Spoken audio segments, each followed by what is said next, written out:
Assalamu alaikum dear students. Myself Naveed Ahmed. I'm here to teach you biology. Today our topic of discussion is differentiation. It is very important concept to understand the development. मतलब development base ही इसी topic पे करती है. मतलब क्या है इस topic का? इसका मतलब ये है, आप लेक्चर में भी समझेंगे कि एक सेल है उससे एक नई टाइप का सेल बन जाना डिफरेंशिएशन कहलाता है. आप बता सकते हैं कि एक सेल डिवीजन भी होती है, जैसे कि माइटोसिस. उसमें क्या है, एक सेल से एग्जैक्ट कॉपी बनती है दो सेल्स की. यानी कि आप ऐसा कह सकते हैं these are as like of their parents. Differentiation में इससे थोड़ा सा चेंज है. यानी कि एक टाइप है सेल की, इट हैज़ जेनेटिक मटेरियल. अब जो इससे नए सेल्स बनेंगे, they have same genetic material as of parent but have different structure. यानी कि उनकी अपीयरेंस, स्ट्रक्चर, फंक्शन एक दूसरे से डिफरेंट होगा. These are known as differentiation. तो इस लेक्चर को समझने के लिए चलते हैं लाइट बोर्ड की तरफ. जी स्टूडेंट, पॉइंट है डिफरेंशिएशन. तो बहुत ही इंपॉर्टेंट टर्म, समझने वाली चीज है. अब देखिए, लफ्ज है डिफरेंशिएशन. ये एक प्रोसेस का नाम है जिसके एंड पे TION एशन आ जाए, वो क्या है, प्रोसेस है. या आप ऐसे कह सकते हैं एक फिनोमेना कंसिडर किया जा सकता है. ये लफ्ज निकला है डिफरेंशिएट से. लफ्ज है डिफरेंशिएट. अब डिफरेंशिएट लफ्ज से डिफरेंशिएशन निकला है. मतलब डिफरेंशिएशन ऐसा प्रोसेस है जिसमें सेल्स होते हैं वो डिफरेंशिएट करते हैं. कॉन्सेप्ट अंडरस्टैंड करना है आपने. देखिए, if there is one cell, अगर एक सेल है, वन सेल टाइप कह सकते हैं, वन सेल टाइप है, ये डिवाइड होकर अदर सेल टाइप में कन्वर्ट हो जाए, अदर सेल टाइप में कन्वर्ट हो जाए, that is known as differentiation. आपको एग्जांपल दी जा रही है, जैसे कि आपने पढ़ा था स्पर्मेटिड्स.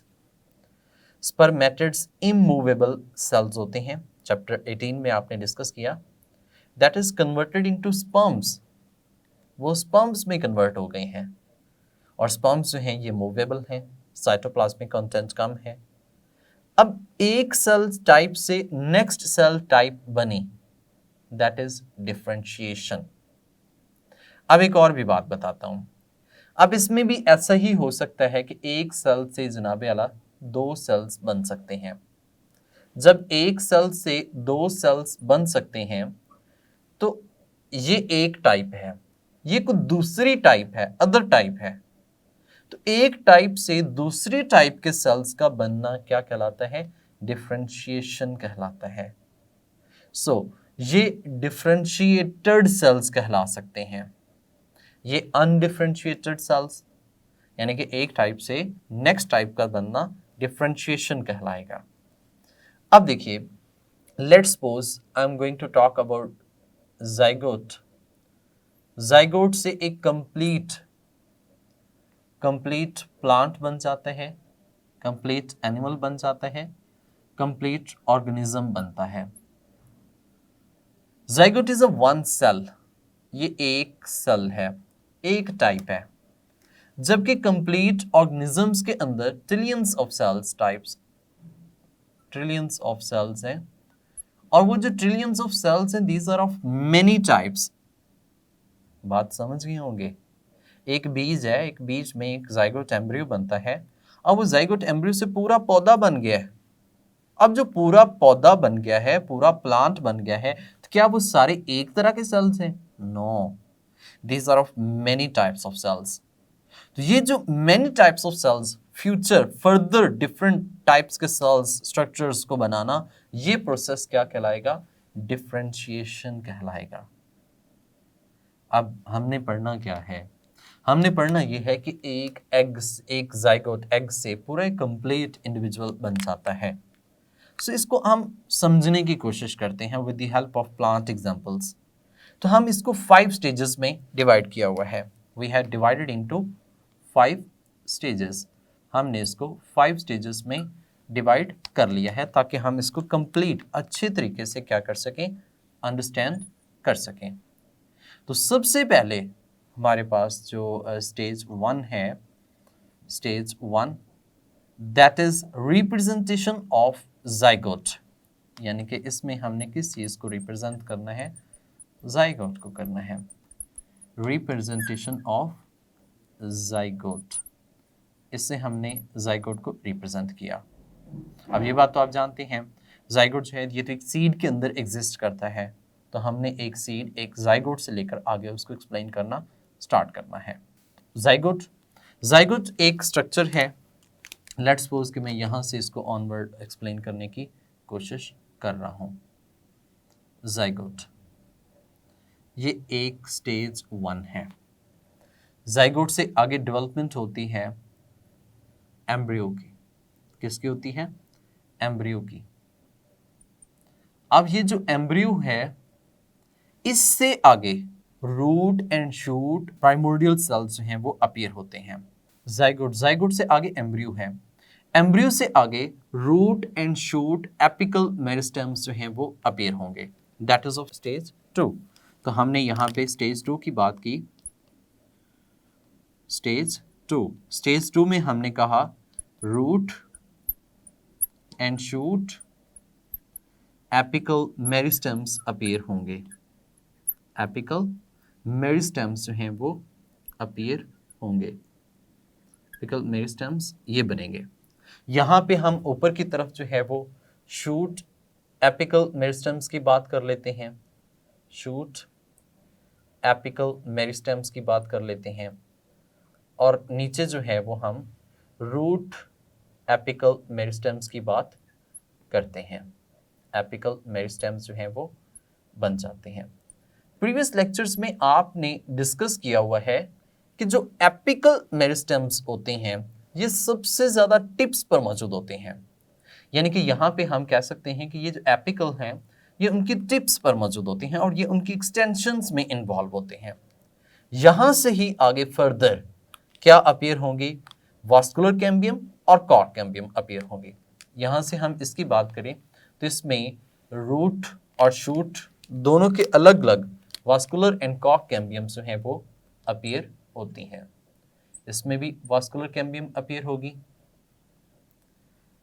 और कॉर्ड कैम्बियम भी अपीयर होगी, जबकि इसमें भी ऐसा ही है, इसमें भी वास्कुलर कैम्बियम अपीयर होगी, वास्कुलर कैम्बियम, और इसमें कॉर्ड कैम्बियम भी अपीयर होगी।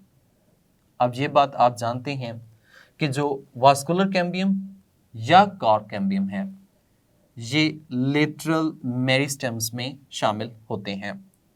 सो अगर फर्स्ट स्टेज ये है तो सेकंड स्टेज ये है, तो थर्ड स्टेज डेफिनेटली कौन सी होगी?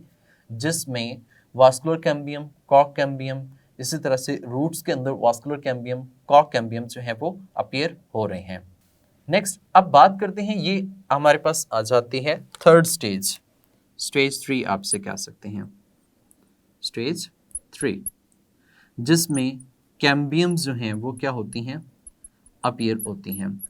और आप ये बात तो जानते हैं कि जो एपिकल मेरिस्टेम्स हैं ये उनकी प्राइमरी ग्रोथ में रिस्पॉन्सिबल होगी, प्राइमरी ग्रोथ जो उनकी लेंथ को इंक्रीज करेगी, और जो कैम्बियम अपीयरेंस हो रही है that is responsible for secondary growth. ये उनकी सेकेंडरी ग्रोथ के लिए इंपॉर्टेंट होता है। सेकेंडरी ग्रोथ मीन टू से जब ये इनकी थिकनेस जो है वो क्या करेगी? इंक्रीज करेगी। तो जब इनकी थिकनेस इंक्रीज करेगी तो आगे फिर स्ट्रक्चर जो हैं वो इनमें डेवलप होंगे। अच्छा, नेक्स्ट जो स्ट्रक्चर्स हैं, नेक्स्ट इनके अंदर प्राइमोर्डियल सेल्स जो हैं वो डेवलप होते हैं। जबकि यहाँ पे हम बात करें ना शूट एपिकल मेरिस्टेम्स की और रूट एपिकल मेरिस्टेम्स की, तो shoot and root apical meristem से स्पेसिफिक प्राइमोर्डियल सेल्स डेवलप होते हैं। अच्छा, ये जो प्राइमोर्डियल सेल्स की हम बात करते हैं ये एक चीज क्या है? तो यहाँ पे हम शूट की बात करें तो लीफ प्राइमोर्डिया अपीयर होगा, लीफ प्राइमोर्डिया, प्राइमोर्डिया प्राइमोर्डियल की प्लस है, प्लूरल है, इस तरह से लीफ के साथ साथ हम कह सकते हैं बड प्राइमोर्डिया जो है वो डेवलप होता है, leaf and bud primordia. Bud primordia open बनता है इसके अंदर। और अगर हम रूट एपिकल मेरिस्टम्स की बात करें तो रूट एपिकल मेरिस्टम्स के अंदर सबसे पहले डेवलप होगा पेरीसाइकल। ये पेरीसाइकल जो है ये इसी का हम कह सकते हैं आगे प्राइमोडियल सेल्स होते हैं, रूट प्राइमोडिया होता है। और ये रूट प्राइमोडिया जो है इसी से आगे बड प्राइमोडिया जो है वो भी डेवलप होते हैं, जिसे हम रूट प्राइमोडिया के नाम से भी मेंशन कर सकते हैं। दूसरा हम ये भी कह सकते हैं ये जो शूट एपिकल मेरिस्टम्स है ये आगे आगे ग्रो करती जाएगी।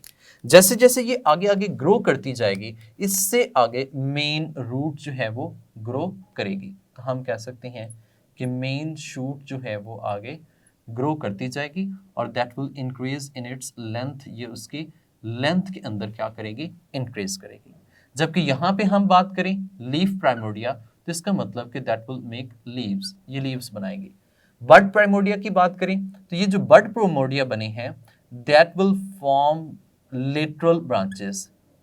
ये जो लिटरल ब्रांचेस होती हैं उनको बनाने में इन्वॉल्व होता है। आप समटाइम ऐसा भी कह सकते हैं कि ये लीफ से आगे फ्लावर जो है फ्लावर वगैरह डेवलप करने में भी इन्वॉल्व होता है। जबकि यहाँ से हमने इनकी बात की कि ये जो वास्कुलर कैम्बियम इवॉल्व हुआ है और इस तरफ हमने कॉर्क कैम्बियम को इवॉल्व किया है।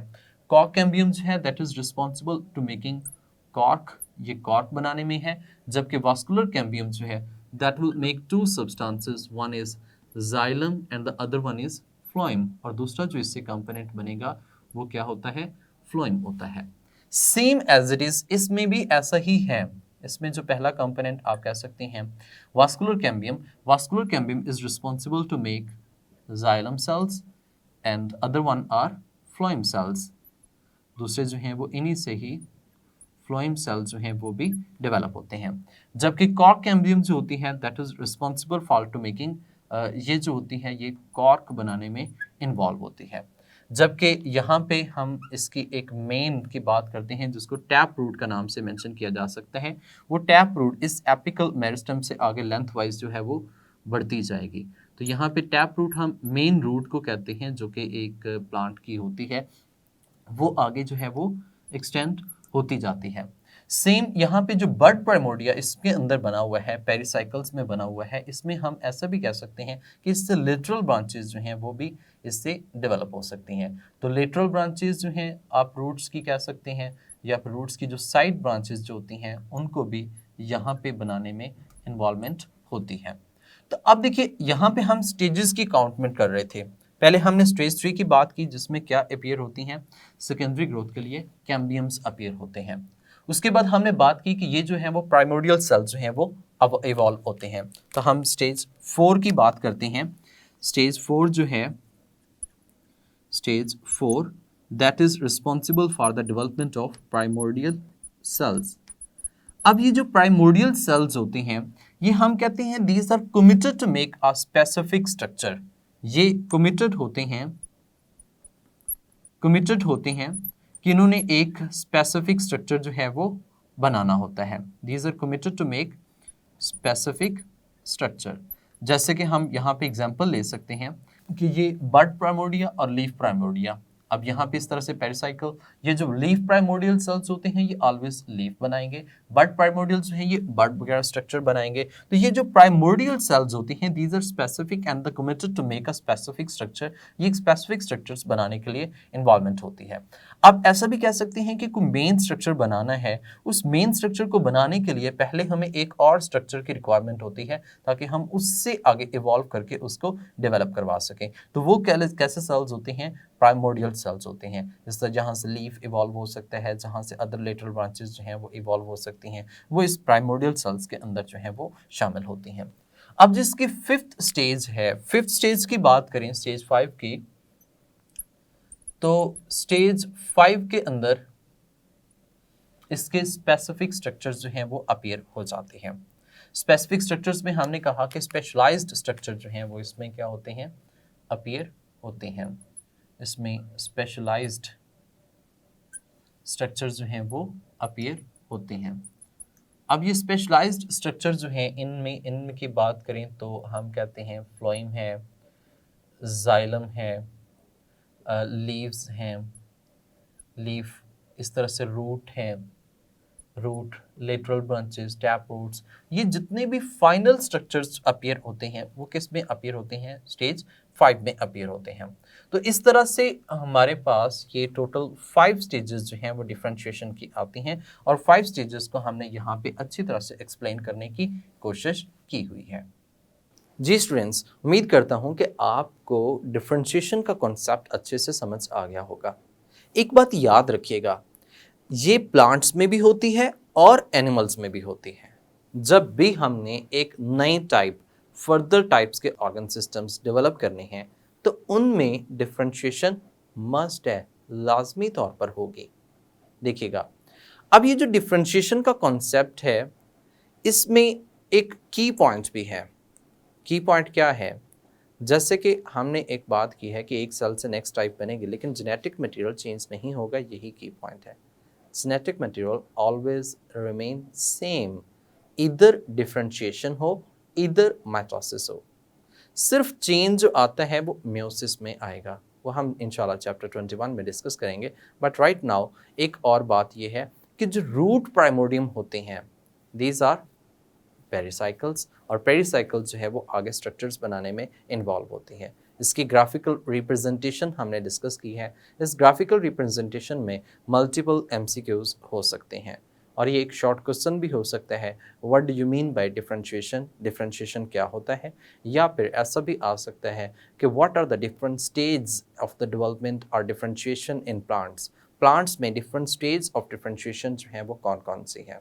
लाइक दैट इसमें वो प्राइमोर्डियल सेल्स का बहुत ज़्यादा कॉन्सेप्ट है कि प्राइमोर्डियल सेल्स होते हैं, ये फर्दर क्या करते हैं, कैसे होते हैं, इनका क्या काम होता है, क्या इनकी कमिटमेंट होती है, ये सारा उसमें स्टेज 4 के अंदर जो है वो डिस्कस किया गया है। और सेम एज जो ग्राफिकल रिप्रेजेंटेशन देखी है उसके अंदर भी डिफरेंट पॉइंट्स में हमने वास्कुलर कैम्बियम, कॉर्क कैम्बियम और इस तरह से रूट कैम्बियम, इनसे क्या स्ट्रक्चर्स बनते हैं, एपिकल मेरिस्टेमेटिक से क्या बनता है, ये एक शॉर्ट क्वेश्चन एमसीक्यूज दोनों में पूछे जा सकते हैं। जैसे कि एक छोटा सा एमसीक्यू हम यहाँ पे पूछ भी लेते हैं। पूछा ये जाए कि which one structure will form from vascular cambium, तो अल्फा में ऑप्शन आए जाइलम, बीटा में ऑप्शन हो आपके पास फ्लोएम, चार्ली में ऑप्शन हो कॉर्क, डेल्टा में ऑप्शन हो A and B, then what will be the answer? Definitely जो वास्कुलर कैम्बियम होती है वो जाइलम और फ्लोएम दोनों बनाने में इन्वॉल्व होती है, जबकि जो कॉर्क कैम्बियम होती है वो सिर्फ कॉर्क बनाने में इन्वॉल्व होती है। सो नेक्स्ट स्टेप एक बहुत इंटरेस्टिंग और कॉन्सेप्ट है। लाइक देयर एक क्वेश्चन यहाँ पे ये हो, क्रिसमस ट्री इस तरह से ऐसे क्यों होता है? लाइक उसमें जो मेन टिप होती है वो क्यों बड़ी होती है, और जो नॉर्मल ट्रीज होते हैं वो इस तरह से ब्रॉड अम्ब्रेला लाइक क्यों होते हैं? ऐसा क्या है इनके अंदर? तो इसको समझने के लिए आपको वेट करना पड़ेगा या जाना पड़ेगा नेक्स्ट लेक्चर में। तो तब तक के लिए मुझे इजाज़त दें, अपना ख्याल रखिएगा। अल्लाह हाफिज़।